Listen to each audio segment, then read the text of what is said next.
One Piece Manga Chapter 1172. Title: The Elbaf I Admire. In this chapter, we will see Zoro's plan. How shocking! Zoro has a plan. As you know guys, One Piece anime is not coming for next 6 months. But don't worry, I will give you every update about One Piece. So subscribe this channel for every update. Now let's jump into full video without wasting any time. In the cover page, Bon Clay has shown. It's hard to imagine how many years it will take us to see Bon Chan. Bon Chan last appeared in the Impel Down arc, maybe in chapter 548. His sacrifice was very memorable, and even though it's a request art, it's still nice to see Bon Clay. But there are some other interesting things here that have caught everyone's attention. So tell me guys, what is your theory about it? I'm interested in hearing your theory. Is it really going to happen? Then comment below. Okay, let's head back to main story. On the first page, we see the lift going up towards the Sun Realm, in which there was Hydrudden's crew, Chopper, and Gavin.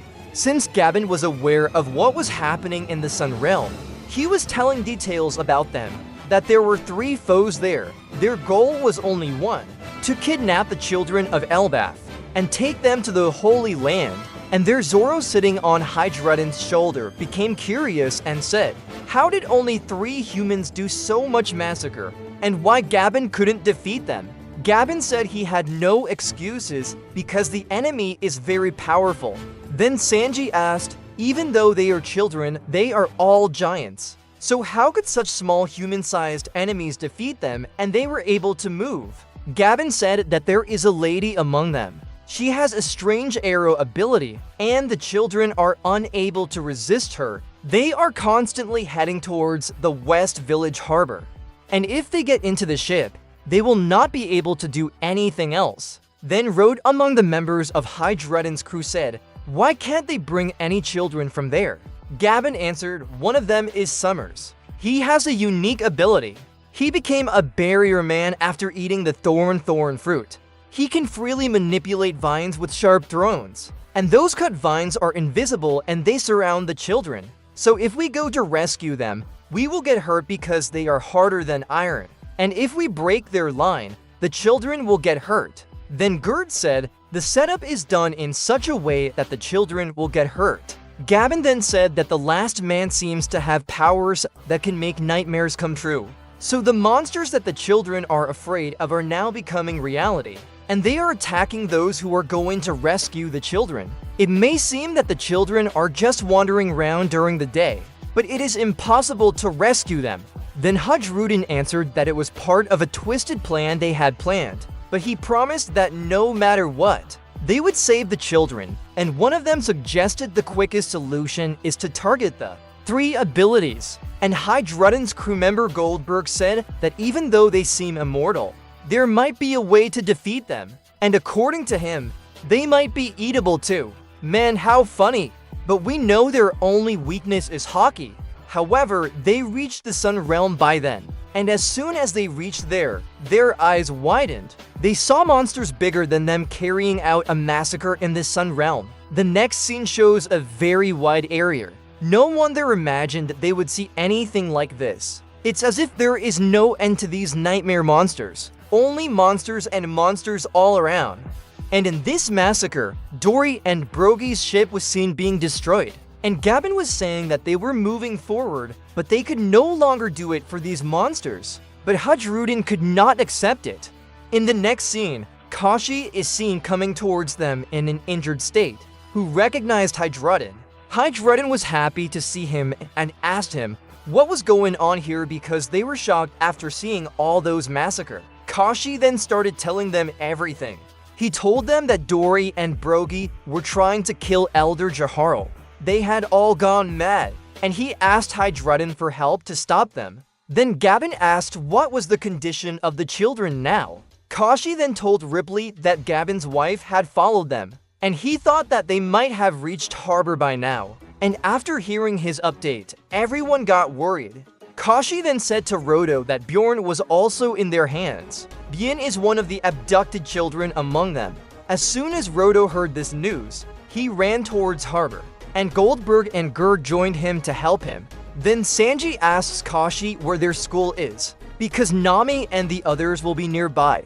Then Kashi tells them that the school and library are located where the fire is. But Sanji wants to know why the fire broke out there, cause he was worried about Nami and Robin, but Zoro wants to know about Draghi and Brogy.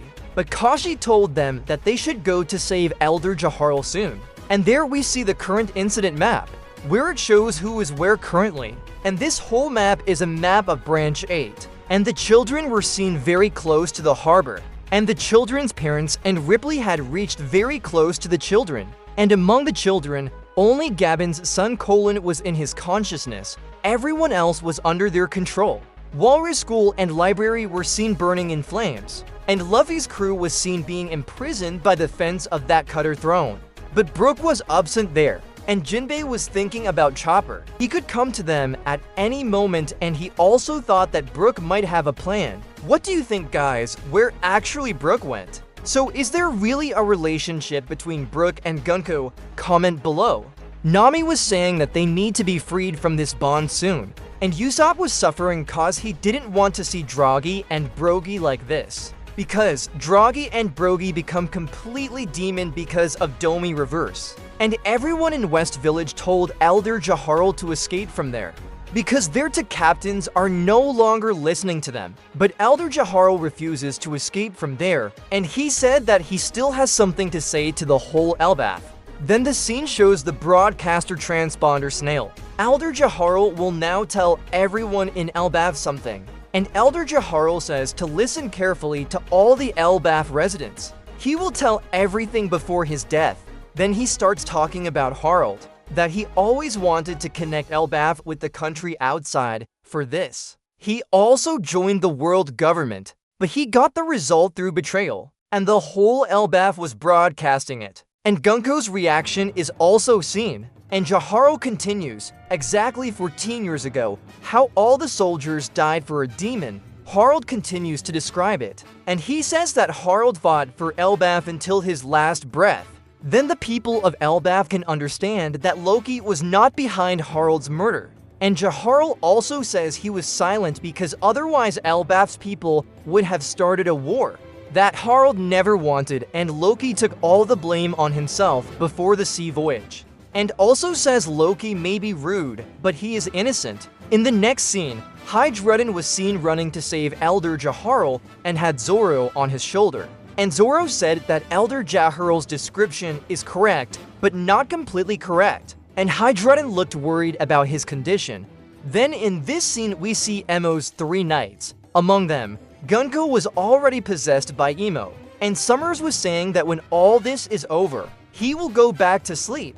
This guy is so chilled. And Jaharl continued his speech. He was saying, now today, 3 new demons have appeared to subjugate our nation.